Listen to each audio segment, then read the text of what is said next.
my eyes have seen the King. I must tell all the world, worship Him. In all the nations, in all the world, where He sends me, yes, I will go. I will go where You lead me, I will go. Where You lead me, who will go for us? I will go. I will go where You lead me, I will go. Where You lead me, here am I. Send me, Lord, I will go. I will go. I will go. Who will go for us? I will go. I will go. I will go. Here am I. Send me, Lord, I will go.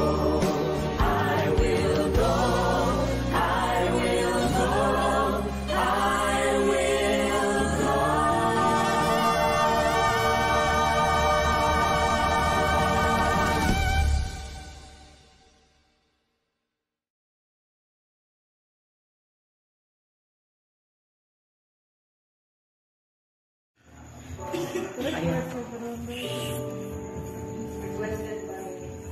Ngunit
Amen. Salamat sa awit. Sa 2 beses tayo ay tinubos po. Lang 2 beses na nga tayo. Tinubos, naanod pa tayo, no? Naanod sa sa libutan ng mga kaligayahan na ino-offer ng sanlibutan. Ganyan, kasi tayo ay kulang sa koneksyon kay Jesus, kaya tayo talagang kailangan tubusin ng 2 beses. Kaya lang tinubos niya tayo ng 2 beses, ito pa rin tayo, gusto pa yata ng pangatlo.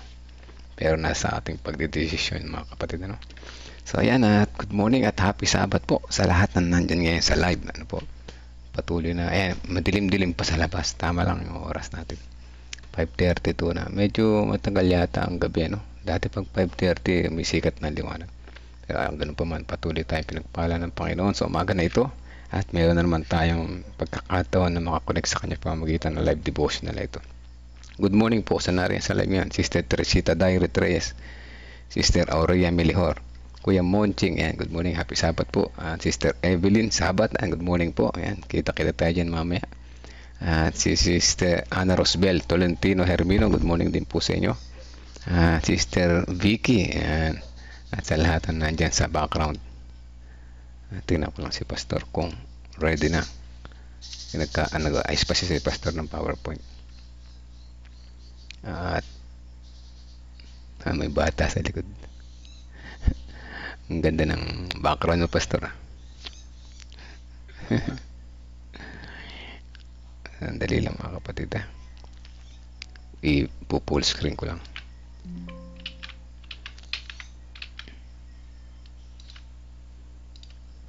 Wala. Ayan, mga kapatid, ipagkaloob na po natin kay Pastor ang pagkakataon. Pastor, happy Sabbath po. Kamusta po riyan? Happy Sabbath po, Kuya Melvin. Ayan, medyo ewan ko kung makulimlim, pero di pa nasikat masyado yung araw, madilim pa. Ayan, salamat sa Panginoon sa pagkakataon na ito na tayo ay muling mag-aaral ang salita ng Panginoon ngayong araw ng Sabat. Nagtatagumpay na kapangyarihan ngayong September 28. So yung pong si Dr. Medina ay mamayang gabi ay nasa Arcelius Church na, sa mga nakakakilala sa kanya. Ayan. O, lalo na yung mga taga-Cabiao ay yun. Kung gusto po natin makilamay ay 28 ng gabi. Mamayang gabi ay nandun na siya. So ngayon po ang ating pag-aaralan sa Bible ay Apokalipsis 12:11. Tayo po ay manalangin. Panginoong Diyos, kayo po ay patuloy namin sinasamba at pinasasalamatan namin ang pagkakataon na ito na kayo po ang aming tagapagligtas. Aming idinadalangin, O Diyos, ang aming pong pag-aaral ngayon. Ninyo po nawa kaming gabayan at bigyan ng karunungan na nagmumula sa inyo. Salamat, Panginoon, sa pag-ibig niyo po sa amin. Salamat po, O Diyos, sa pagbibigay sa amin ng kalakasan at pagmamahal na nagmumula sa inyo. Salamat, Panginoon, sa pagdinig ng aming dalangin sa banal na pangalan ni Jesus. Amen.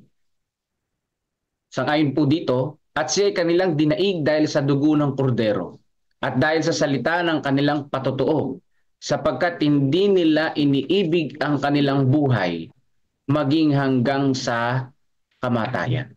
So sabi po dito, mga kapatid ko, no, ay dahil sa dugo ng kordero, nagtagumpay sila. Sinong sila yun, mga kapatid?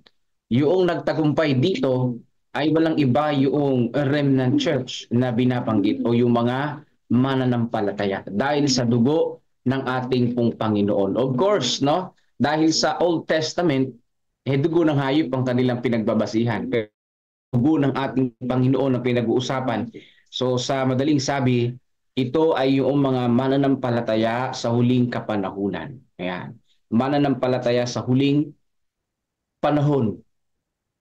No, sabi po dito, mga kapatid, no, nung si Satanas ay ipinatapon inalis sa langit at natapon dito sa sanlibutan, ay kanyang inatake ang mga sumusunod sa salita ng Panginoong Diyos. Pero hindi nanalo si Satanas sa mga tinubos ng ating pong Panginoon. Yung pong kamatayan ng ating Panginoon ay nagbigay ng victory sa bawat isa sa atin. Kaya sabi dito, ang tagapagligtas, sabi sa makalangit na dako, ay nagbabantay na may malalim na interes sa pamilya ng sangkatauhan. So ibig sabihin si Jesus Christ na ating tagapagligtas talagang binabantay ng bawat isa sa atin. Nang siya ay umakyat sa Ama, hindi niya iniwan ng kanyang mga tagasunod ng walang tulong sa kanyang buhay sa sanlibutan. Siya ay nanagumpay alang-alang sa kanila. Kaya sila ay magtatagumpay sa kanyang lakas. Lahat ay may pagsubok na mararanasan. Mayroong mga dating natural na ugali na dapat paglabanan. So dito, unawain natin mabuti mga kapatid. No, nung si Jesus Christ ay umakyat sa langit, ang lahat ng mga tagasunod ni Jesus, syempre, naiwan dito sa lupa. No, yung buhay ng ating Panginoong Hesus ay dito sa lupa ay matagumpay. Hindi po siya nagkasala. Ibig sabihin, yung kanyang karanasan na yun na puro pagsubok ang pinagdaanan, ay lahat yun na panagtagumpay ni Jesus. Para saan? Para magbigay example sa bawat isa sa atin. No? Sabi po dito, mayroong mga dating natural na ugali na dapat paglabanan. Ito, binabanggit dito mga kapatid, tayo naman. Ibig sabihin, nung tinanggap natin si Jesus Christ sa bautismo, ay hindi ibig sabihin na napalitan na yung isip natin, yung utak natin, ng ganun-ganun lang kadali. Ibig sabihin, nandun pa rin yung dati mong pag-uugali na from time to time, every day, ay unti-unti itong natitrim, unti-unti itong nauhulma sa karakter ng Panginoon. Yan, nakita ko yung paghulma noong pasok. No? Kapag ka ito ay mayroong goal ng shape, talagang ilang beses itong isinusukat at pinaiikot. So ganyan po ang ating karakter mga kapatid, katulad ng pasok. Ngunit ang mga ugaling ito ay dapat dinadala sa pagpapasakop kay Kristo. Kasi nga, kaya ipinapasakop sa ating Panginoon dahil ang ating Panginoon ang hulmahan ng ating pong mga pag-uugali. Para daw upang tayo ay makatayo sa mataas na lugar kasama ang Diyos. Yun, kapatid ko. Ibig sabihin, karapat-dapat tayo maging kasama ng Panginoon dahil nahulma yung karakter natin. So, madaling sabi, mga kapatid ko, no? Hindi dito tinitignan yung marami nating mga ibinigay sa church, ibinigay sa gawain. Hindi rin tinitignan dito yung marami nating pagbo-volunteer para sa gawain. Pero napakahalaga yung pagbo-volunteer sa gawain ng Panginoon. Bakit? Isang pamamaraan yun na mahulma yung karakter natin. Pagbo-volunteer, minsan tinatanggi mo ang iyong sarili at pinopokus mo ang sarili mo sa Panginoon. Yung pagdodonate naman, napakahalaga nun sapagkat inaalis mo yung pagiging makasarili mo at inihuhulma mo yung sarili mo na katulad sa ating Panginoon na mapagbigay. Ibig sabihin, inaalis mo yung pagiging sakim sa iyong puso kapag ka ikaw ay nagbibigay, nagdodonate sa gawain ng Panginoon. Yung pala yun, no? Yung kasakiman ay pinapatay natin sa ating sarili. Pero hindi yan sa laki, hindi yan sa liit, hindi rin yan sa dami ng oras, kundi kung paanong nahubog ang iyong karakter. Ibig sabihin, napakahalaga ng motibo. Ano ang motive mo sa pag-donate ng ganitong bagay sa church? Yan. Kasi hindi lahat na nagdo-donate mayroong na motibo na yung kanyang karakter ay mahulma. Di ba? May motibo na kaya ko magdo-donate ng ganito para ako'y lalong yumaman, para lalong kong pagpalain. Ang magandang motibo mga kapatid ay para mapatay natin yung pagiging makasarili natin. Yung pala yun. Ibig sabihin kung ang motibo mo ay hindi para hulmahin yung karakter mo, ano man ang gagawin mo sa gawain ng Panginoon, lahat ng yun ay pagiging makasarili. Lahat ng yun ay hindi magiging epektibo para mahulma yung karakter mo. Ganun pa rin yung ugali mo. Kasi hindi naman yung motibo mo eh. Dapat ang motive natin sa paglilingkod sa Panginoong Diyos, pagbabalik man yan ng ikapo, pag-offering, pagdodonate ng ganito, no? Nagbo-volunteer ka na ikaw ay gumawa sa gawain ng Panginoon, ang number one na motibo mo ay mahulma yung karakter mo. Panginoon, ano yung mawawalang pangit na karakter sa akin kapag ginawa ko ito? Di ba? Kasi kapag may hidden agenda ka sa paggawa sa gawain ng Panginoon, parang dinadagdagan mo lang yung pangit mong ugali. Ang mangyayari dyan, kapag ka ikaw ay hindi na na-elect na elder sa susunod, baka ikaw ay mag-alburuto na, di ba? Magagalit ka na. Bakit? Hindi paglilingkod yung iyong ano eh, hindi paglilingkod yung iyong motibo eh, di ba? Kaya yung bagong presidente ngayon ng CLPM, si Pastor Jerry Estabilio, no? Yung kanyang motibo sa paglilingkod ay sa pagiging presidente ay talagang paglilingkod sa Panginoong Diyos. So yung nag-congratulate, isa na ako sa nag-congratulate sa kanya, ay yun ay hindi niya, tawag dito, isineselebrate yung posisyon na yun, ang sabi niya.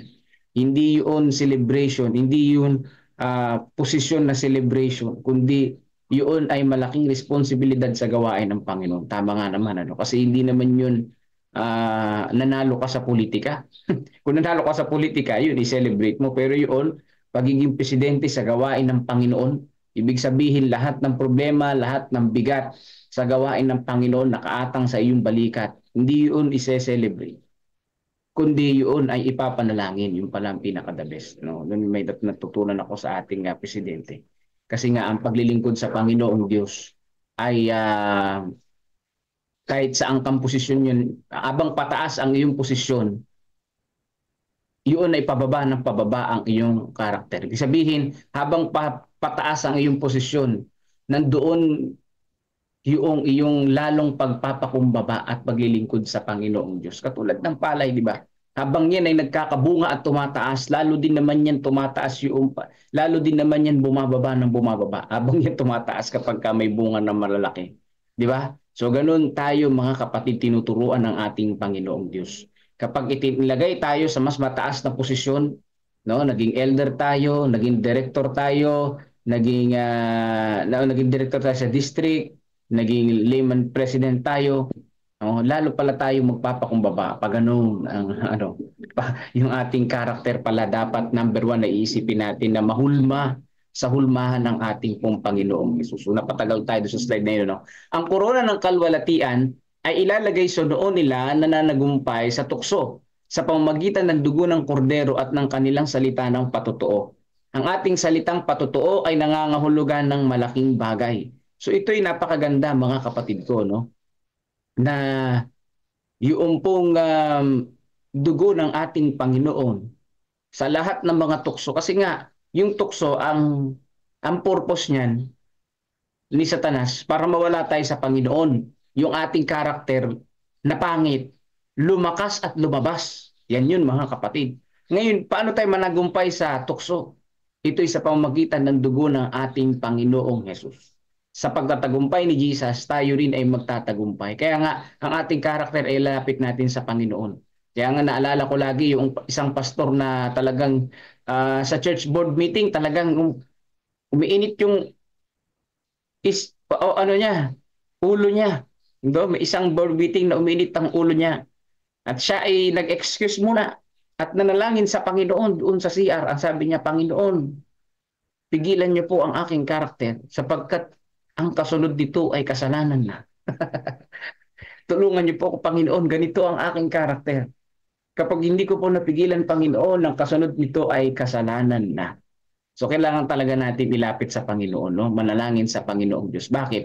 Di natin kaya yung karakter natin na dati, yung halimaw sa puso natin, yun yung dati nating karakter, no? Napilit nating iniuhulma sa karakter ng Panginoon sa tulong din ni Jesus Christ.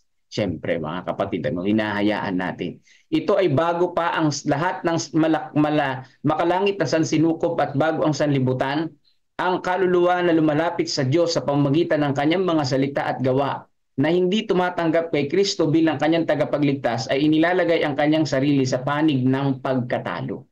So ito po mga kapatid, bago pa malika ang sanlibutan, bago pa tayo ipanganak sa sanlibutan na ito, may tinatawag na plan of salvation.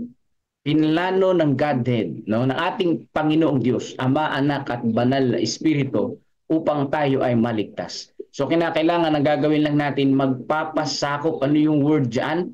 Tatanggap sa Panginoon bilang personal na tagapagligtas. Papaano mo gagawin yon? Ibig sabihin, buong pag-iisip mo, buong puso mo, ay ilalagak mo sa Panginoong Diyos. Tulungan niyo po ako, Panginoon.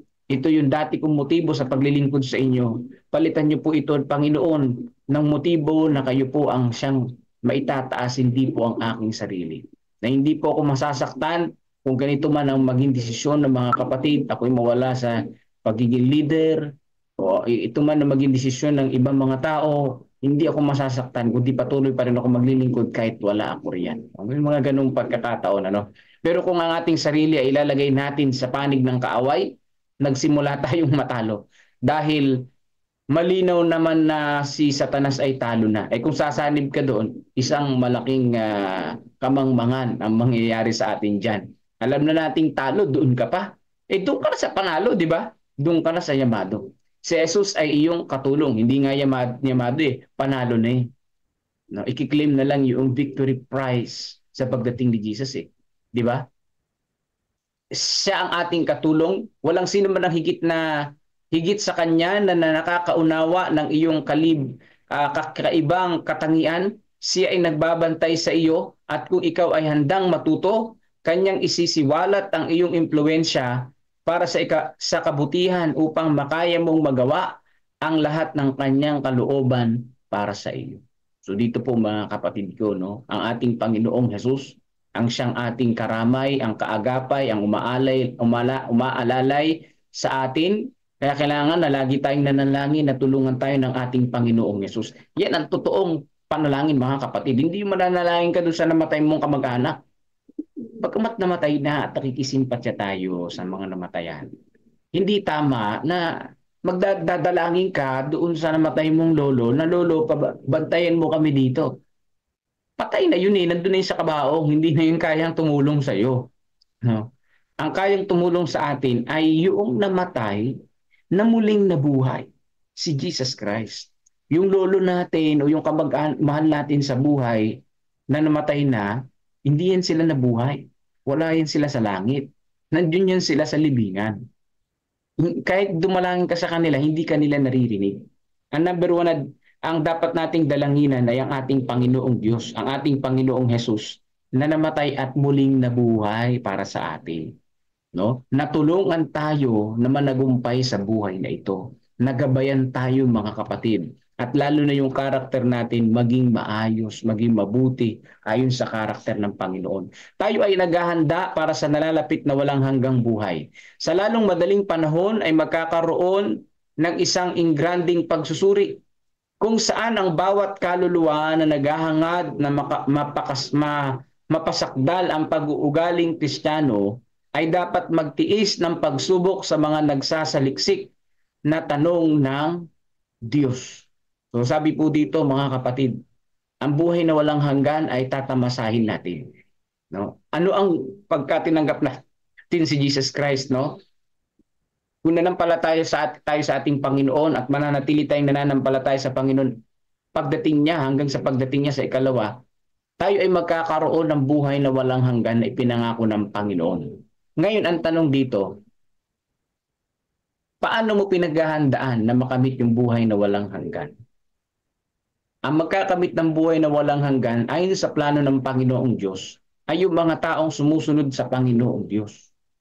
Ang magkakamit ng buhay na walang hanggan, yung nananampalataya at handang sumunod sa kalooban ng Panginoong Diyos. Yung ugali ay na-trim. Yung ugali ay ayon sa kalooban ng Panginoon.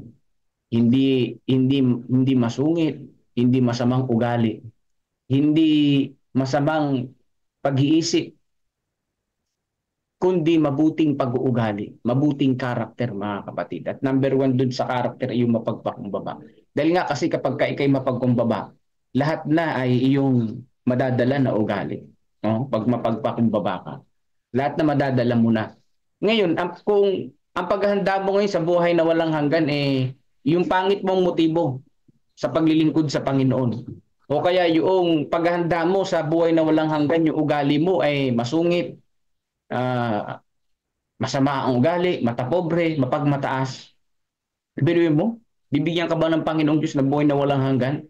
Kung buhay na walang hanggan mo pala ay masungit ka, Buhay na walang hanggan mo pala, ang masama ugali mo, ay hindi ka papayagan ng Panginoong Diyos na magkaroon ng buhay na walang hanggan.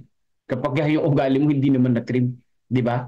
Sa tulong ng Panginoon, kailangan matrim yan, mga kapatid ko. Yung karakter ng Panginoong Diyos, mahulma sa atin sa pamagitan ng pagpapasakop natin sa ating Panginoong Diyos. Kaya ngayon, 10 Commandments para yun sa mga tinubos ng ating Panginoon. Kasi nga, nung nabinyagan tayo, hindi naman na, na ano hindi naman napalitan yung utak natin, nandun pa rin naman Kaya nga sabi ng Panginoon sa lahat ng mananampalataya, susundin yung kanyang mga utos. Dahil sa kanyang mga utos, mahuhulma yung ating mga karakter. Unang-una, sasambahin ang tunay na Diyos. Biruin mo, liligtas ka ng Panginoon, bibigyan ka ng buhay na walang hanggan, hindi ka naman pala marunong sumamba sa Diyos. May sarili kang pagsamba. Ibig sabihin may sarili kang desisyon sa buhay mo na itong sasambahin ko, ito yun. Hindi ka bibigyan ng buhay na walang hanggan pagka ganun. Habang buhay ka magkakasala. Hindi ganun, mga kapatid. So ngayon pa lang, tayo ay maghahanda na para sa buhay na walang hanggan sa reward ng Panginoon. At para tayo ay matiyak natin na tayo ay sa Panginoon, siguraduhin natin na yung buhay natin ay inilapit natin sa Panginoong Diyos. Yung buhay natin, yung pag-uugali natin, ay siguraduhin natin na Panginoon, ito yung aking pag-uugali, ganito ako, ganyan ako, isinusuko ko ang sarili ko, tulungan niyo po ako, Panginoon, na magbago. Yan ang pinaka-the best, mga kapatid, na dapat araw-araw nating idinadalangin sa Panginoon. Yan. Nagpakita ka ba ng halimbawa na ligtas na sundin ng iba? Nabantayan mo ba ang mga kaluluwa na gaya nila na magbibigay sulit? Ang makalangit na mga hukbo ay lubang nababalisa na kinakailangan mong tiisin ang pagsubok. Ang sabi dito, ang Panginoon ay tumitingin na may malalim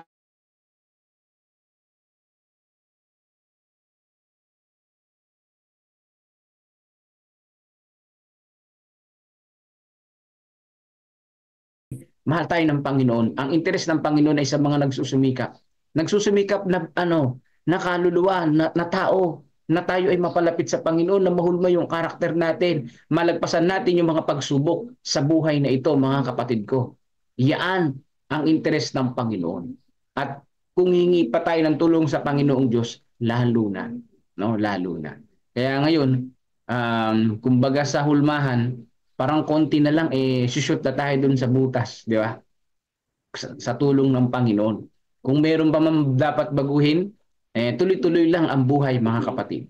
Hanggang sa hindi pa dumarating ang Panginoon, tuloy-tuloy lang yung mga pagsubok sa buhay sa atin na dapat nating pagtiisan upang matrim ang ating mga karakter. Ibig sabihin, yung mga pagsubok na dumarating sa atin, yan ay reseta ng Panginoong Diyos. Ibig sabihin, mga kapatid, pinahintulot niya ng Panginoong Diyos para yung bahagi ng iyong karakter na yun ay mahulma, matrim. Matrim, mga kapatid. Para maging sakto sa karakter ng Panginoon. Kasi yun yung pamantayan.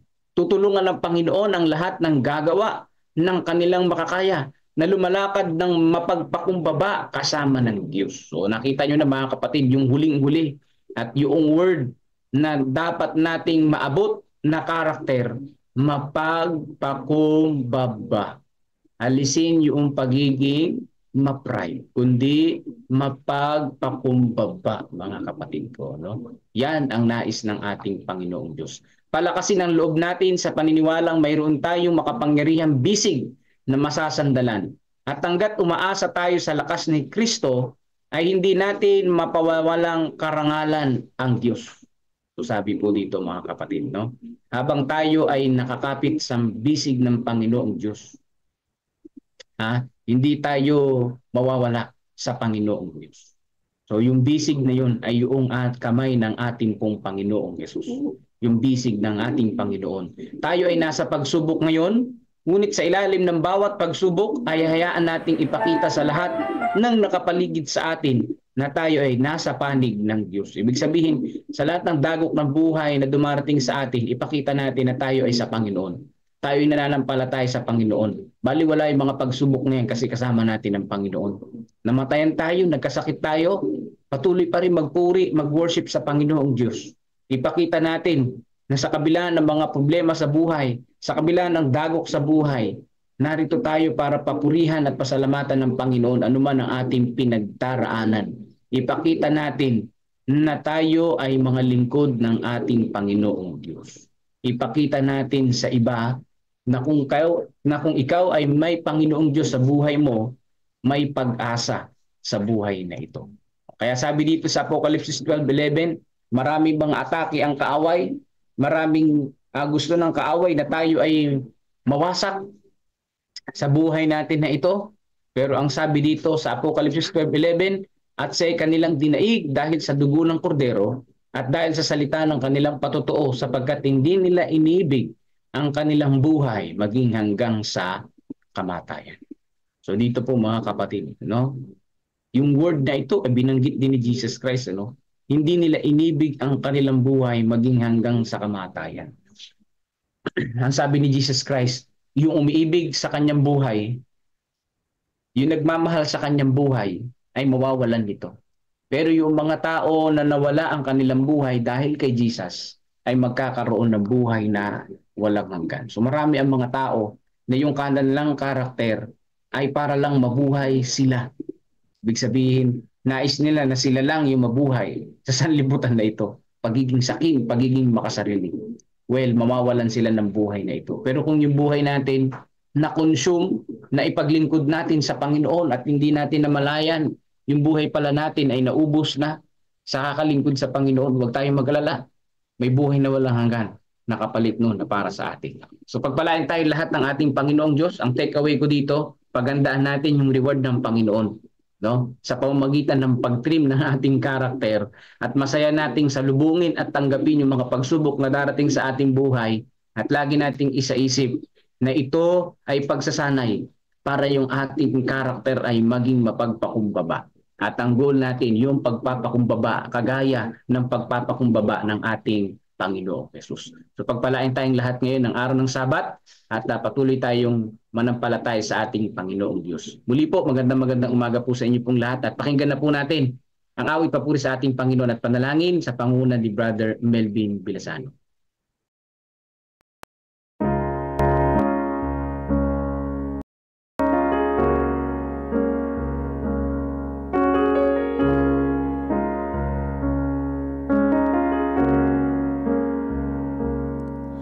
Before the fall of man, God had a perfect plan. To fellowship with us was His desire. But Adam disobeyed, to sin became a slave. Now a perfect sacrifice would be required. An offering has been made, the sin debt must be paid, so God and man could reconcile be. So Jesus said, I'll go, because He loved me so. He shed His blood and paid sin's penalty.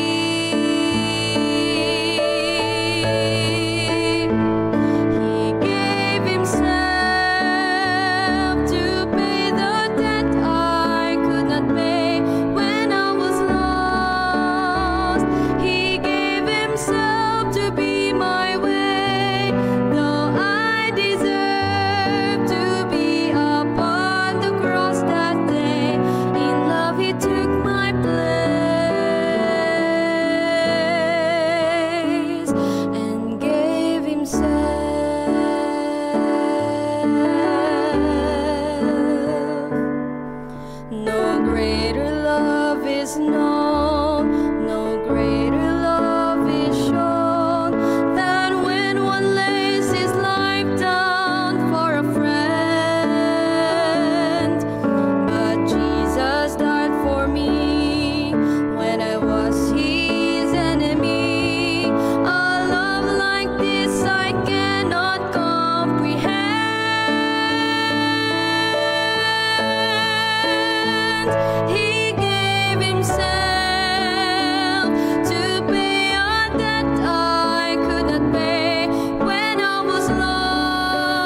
Amen. Salamat po sa awit. He gave himself. Ano po?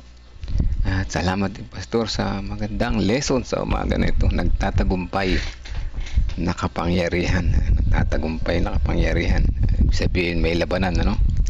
So, ayan ang ating lesson ngayong umaga na ito. At tayo ay patuloy na ini-encourage na magtiwala sa Panginoon. Kaya sabi dito ay kasi maganda yung sinabi ni Pastor patungkol sa palay, ano?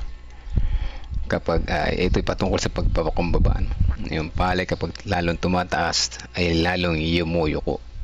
Kakaiba kasi yung tao pag tumataas lumalaki ang ulo, no? So gayahin natin yung palay.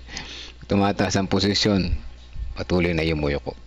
Maganda, no? So magandang halimbawa. So, overcoming temptations and trials through faith in Jesus Christ. Malalampasan natin yung mga pagsubok na yan. At saka yung mga tukso sa pamamagitan ng pananampalataya kay Jesus Christ. At tutulungan na ako siya, natutulungan niya tayo sa ating pagtatagumpay sa mga tukso at mga trials. Ano? Kasamahan niya tayo at kasamahan din niya tayo sa ating pagpapatuloy na paggawa sa kanyang kalooban. Hindi tayo nag-iisa, mga kapatid. Huwag tayong mangamba. Hindi tayo mag-iisa na lalakad. Kaya nga nagtatagumpay na kapangyarihan. Tayo ay walang kapangyarihan. Ang Panginoon meron. So, ang Holy Spirit ay kasama natin sa pagtatagumpay, ano? Dahil si Jesus Christ nagtagumpay din naman, ano, sa krus ng Kalbaryo.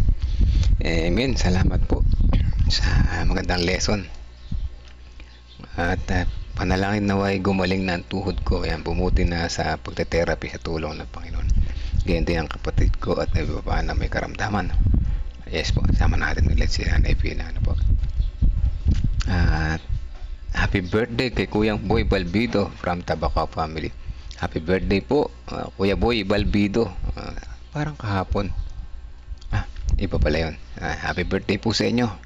Naway, alam naman akong picture niya, awitan natin. Anyway, sama natin sa panalangin si Kuya Boy Balbido. Ano po? Kataas, wala na.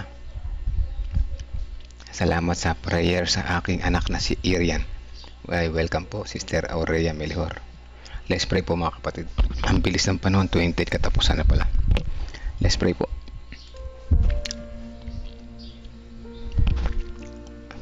Amang banal na makapangyarihan sa lahat, salamat po muli sa umaga na ito na muli nyo kaming ginising, binigyan ng panibagong buhay, kalakasan at higit sa lahat bagong pag-asa. Pag-asa na sa kabila ng aming makasalanan, kami patuloy nyong sinasamahan. Salamat sa pagkakataon na muli nyo kaming binigyan ng reminder at lesson sa umaga na ito patungkol sa aming din namang pagtatagumpay sa mga sunod-sunod na pagsubok at tukso na dumarating sa aming buhay. Nawa kami ay matutong tumingin po sa inyo upang ang aming mga tukso na naranasan at mga pagsubok ay hindi namin i-focus. Bagkus ay mag-focus kami sa inyo, sundin na inyong kalooban. Tulungan niyo po kami na matutong magtiwala ng lubos po sa inyo upang sa ganun ang aming pamumuhay maging masaya kasama po ninyo at magtagumpay din naman kagaya po ninyo na nagtagumpay sa krus ng Kalbaryo. Salamat sa inyong pagmamahal. Salamat sa inyong gabay at patnubay. Tunay na ramdam po namin ang inyong pagmamahal. Humingi kami ng tawad dahil sa kabila na inyong pag-ibig, heto kami makasalanan. Patawad po sa aming mga nagawang pagkukulang at pagkakasala. Aming pinapanalangin ang bawat isa na nakikinig ngayon. Samahan po kami mga prayer warriors, samahan kami na patuloy sa aming maghapon na ito, sa aming pagpunta sa church, pagsamba. Ingatan kami sa daan patungo doon at kami maitasang pagsamba at papuri po sa inyo sa araw na ito. Una-una, ilayo kami sa mga tukso na mag-aalis sa aming atensyon sa banal na araw ng Sabat na ito sa pagsamba. Dalangin din po namin iba pang mga kapatiran na hindi nakapakinig sa live at makikinig mamaya sa replay. Samahan sila sa kanilang pagsamba sa araw na ito at patuloy na ikaw ang aming makita sa mga araw na ito at hindi ang sanlibutan na aming kinagigiliwan. Salamat din sa kaarawan na ni Kuya Boy Balbido sa kanyang pagdiriwang ng kaarawan niya ngayon. Salamat sa pagbibigay sa kanya ng panibagong araw, buhay, linggo, buwan at mga taon. Salamat din sa mga pagsubok na dumating sa kanyang buhay sa mga nagdaan. Tuloy na nagpalakas sa kanya at nakilala niya kayo at nagtiwala siya sa inyo. Nawa sa kanya patuloy na pagbabago, paggawa at paglilingkod sa inyo. Siya ay patuloy na kayo ay tunay na kanyang makilala ng lubusan at patuloy na gabayan siya sa kanyang paglalakbay. As kasama namin, kasama ng iba pa ay magtagumpay din kagaya po ninyo. Dalangin din po namin na ang iba pang mga may prayer request sa mga ganito. Si Nanay Fina, ang kanyang tuhod, nawa sa pamamagitan ng pagte-therapy sa kanyang tuhod ay malaki may tulong nito at lubos na gumaling na at magkaroon siya ng kaginhawaan sa kanyang tuhod, sa kanyang paglakad ay hindi ito maging pabigat para sa kanya. Patuloy namin inalapit siya sa panalangin, hipuin sa ninyo mapagpagaling na kamay. Amin din pong dalangin na iba pang may mga prayer request, may mga karamdaman. Gayon din yung iba pang mga nabibigatan sa buhay. Si Sister Hazel, nawa samahan po siya sa kanyang patuloy na pakikipaglaban sa kanyang mga problema. Kasama po niya ang kanyang buong pamilya. Gayon din si Doc Willie Ong sa kanyang patuloy na pagpapagaling. Samahan po siya, nawa tulungan siya magdesisyon sa kanyang buhay na siya ay makapili ng mabuting pagdedesisyon.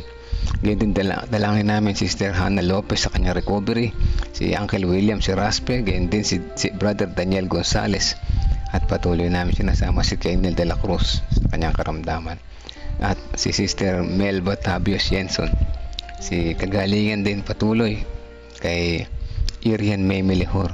Patuloy namin siya sinasama sa panalangin. Patuloy naman niya maranasan ang inyong pag-ibig, makita niya na kayo ay nariyan buhay at tumutulong sa amin. Dalangin din namin si Brother Bitoy Castillo, patuloy na kagalingan ng aming dalangin sa kanya, at sigla Ate Gloria Vicencio, Gloria Marcos, si Sister Teresita Dairet Reyes, kasama na yung kanyang dalawang anak at mga apo. Dalangin din namin si Tatay Carlito Tomas, si Nanay Juning Alpindo, si Lolo Edith, si Angel Prianesa, Estrella Gargasin, Sister Ana Rosbel Hermino, at ang mga nag-review at mag-i-exam para bukas. Sama na si Ma'am Berna at si Sister Allen Kahukom. Nawa ang inyong kalooban na mangyari at sila ay maging masaya sa mga resulta ng kanilang exam. Amin din patuloy na panalangin ng mga pamilya na nakikinig ngayon. Ang family na Sister Emily Makalalag, kasama na si Manon John, si Jovan, si John Mark, si Nanay Titing, ang family ni na Reynard Wenzel Garcia, si na Ruby, Ani Nicolo, Andre Garcia at ang iba pa.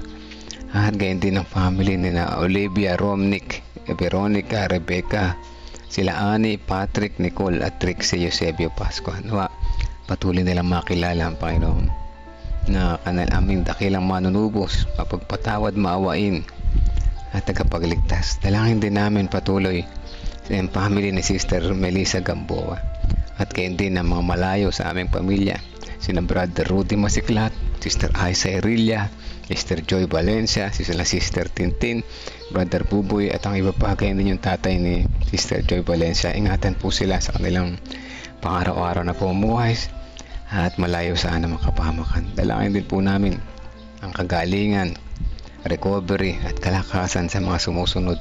Ate Lorna, Kuya Bobby, Ate Grace Amano, Sister Amy Kilantang, si Nanay Fina, si Tatay Rudy, Rico Hermoso, si Baby Josiah, Brother Benjamin Munti, Sister Lynn Peralta, Sister Buena, si Ma'am Lovejoy Diwa, Brother Gregorio Santin, Kuya Jerry Borbon, Ma'am Sheila Casamorin, Sister Feli Domingo, Sister Lorna Cabiedes, Sister Ana Manuel, Brother Christopher O'Malley, Sister Erica Eli Santos Rivera, Sister Tina Santos at ang iba pa na hindi namin nabanggit. Kasama po namin sa panalangin at nawa hipuin kami na inyong mapagpagaling na kamay, hindi lamang sa aming pisikal na karamdaman, sa pagbagkos lalong higit sa aming mas malalang kalagayan, aming pagkukulang ng pagtitiwala po sa inyo, ang aming espiritual na karamdaman. Hipuin niyo po kami na magpagpagaling na may matutunan namin patuloy na magtiwala sa inyo. At alam namin na kayo na rin, hindi kami pababayaan. Maraming salamat sa inyong pagmamahal at patawad sa aming mga nagawang pagkukulang at pagkakasala. Itong lahat ay aming inihiling. Ipagkaloob nawa sa amin ayon sa inyong kalooban at hindi ang aming nais. In Jesus' name, we pray. Amen. Amen.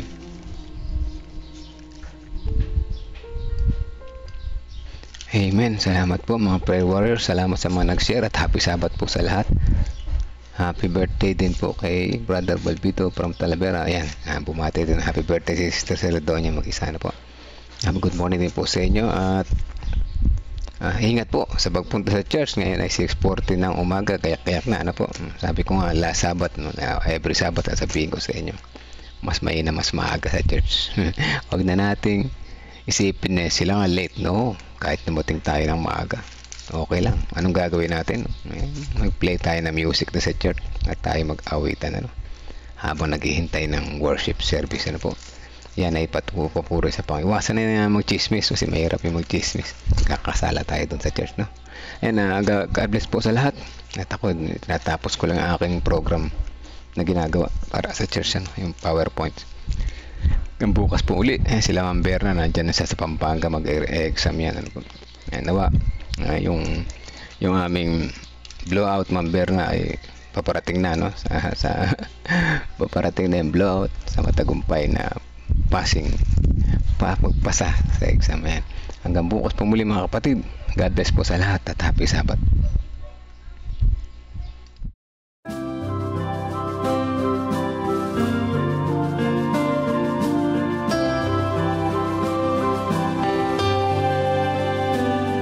I hear the voice of Jesus calling. My answer is, I will go. I see the need of people crying. My answer is, I will go. I go to share the message of love. I go to share the blessed hope. But if I get discouraged, I call to Jesus' help.